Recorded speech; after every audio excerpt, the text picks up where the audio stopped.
I'm in my senior year here at Carolina, 203 days away from that spring afternoon at which point I'll be considered a proud Tar Heel alumnus. But who's counting, right? What a time, honestly, what a time the past few years have been to be a Tar Heel. From a semester and a half in person to years of unparalleled uncertainty, to what was one of my favorite Carolina memories, being in New Orleans this past April, where we literally ended a career on the court.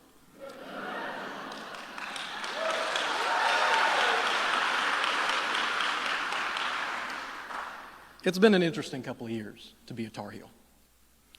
Through all the passion pivots, friendships, mentorships, loud laughs, and heartfelt emotions, I've found that it's in my nature to always look at what's next, plan for the future, think about tomorrow, and all that that entails. A few months ago, a close friend of mine asked me a question I had never been asked before. It forced me to reflect quite deeply. "Kartik, what makes you sad?" she asked. And so as a generally positive person, I didn't know how to respond. And so I thought. I thought of being woken up early one morning in the summer of 2018. "It's time," my dad told me.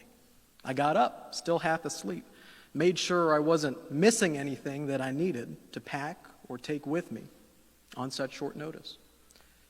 After days and weeks of limbo, the question was whether my father, with his busy work schedule, and I, who at the time was completing a summer job, would take the flight over to India and meet up with my mother and younger brother, who were already there. That morning, the decision was made urgently, and so we quickly left our home for the airport. After a long flight, as we were landing in New Delhi, I remember as the plane touched down on the tarmac. As I was jolted awake, my father shared with me a text he had just received. He shared with me in Hindi, "Kartik, Nanaji nahi rahe. Kartik, your grandfather is no more." Sweat, tears, ash, smoke, and fire is what I remember from a few weeks after that. I remember feeling hot and overwhelmed, being surrounded by flame and by ash. I remember performing my grandfather's sacred last rites and cremation. At this point, I turned back to my friend, who had been patiently waiting, and I answered her question. What makes me sad? It makes me sad that over the past year or two, I realized I was starting to forget the way my grandfather's voice sounded. That I was beginning to forget the way his stories would mesmerize, the way his jokes would draw belly laughs, yes, from him too. I was beginning to forget the way that when he spoke, people listened. Ever since I was young, as my family would take trips to India to visit our extended family, to reconnect with our roots, I would reflect how easy it was to take for granted this ability to reconnect. The ability to live through shared experience, the ability to cherish the importance and value of honoring who I am and where I come from. I also took for granted that big old box of Indian sweets. My grandfather's life, his passions and experience, challenged me to always appreciate and to love in a world that always seems to seek more. To lift each other up, not push each other down. It made me think of all the moments in which I had been thinking and prioritizing a tomorrow instead of a today. It also made me think beyond the convention of what we think of when we think of the word resilience, challenging how I face and respond to disruption in a world that seems full of it. Because in a world that prioritizes haste and hustle, looking forward at what's big, what's bold, and what's next, how do we appreciate, genuinely, how do we appreciate what we have today? How do we appreciate where we are right now and all that we've been through to get here? How do we cope with and respond to disruption in our lives? My grandfather would tell us, you have to beat your own drum. You have to beat your own drum because you can't expect anyone else to do that for you. I shared with you all the question I was asked, what makes you sad?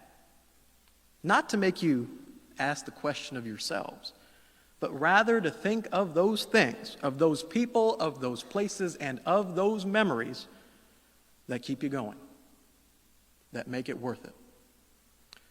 Among many for me were those that included the time I shared with my grandfather.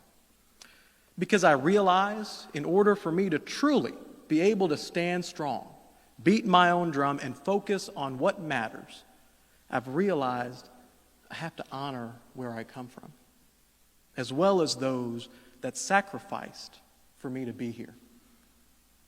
I have to realize disruption and change might be the only constants in my life.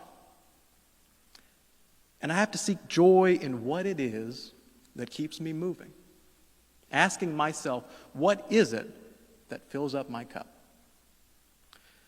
Let's not forget that it's a true privilege for us to be here together again, because not everyone can be. So let's slow down. Let's bring meaning to who we are and what we strive to be. Let's be grateful for all that we have today. And above all else, even when it's hard, even when it's difficult, even when we think we cannot, let's choose to live in the moment. Let's choose to prosper, to thrive, to make the most of disruption faced, to think every step of the way what we're thankful for. Now, in the present, in a world that urges us to move swiftly with haste and with hustle. Folks, I've learned to appreciate the joy of the moment. And today is one of those moments. I'm proud to be here with each and every one of you. I'm proud to be here because you and we are together again. And as the adage goes, together we are stronger. Thank you.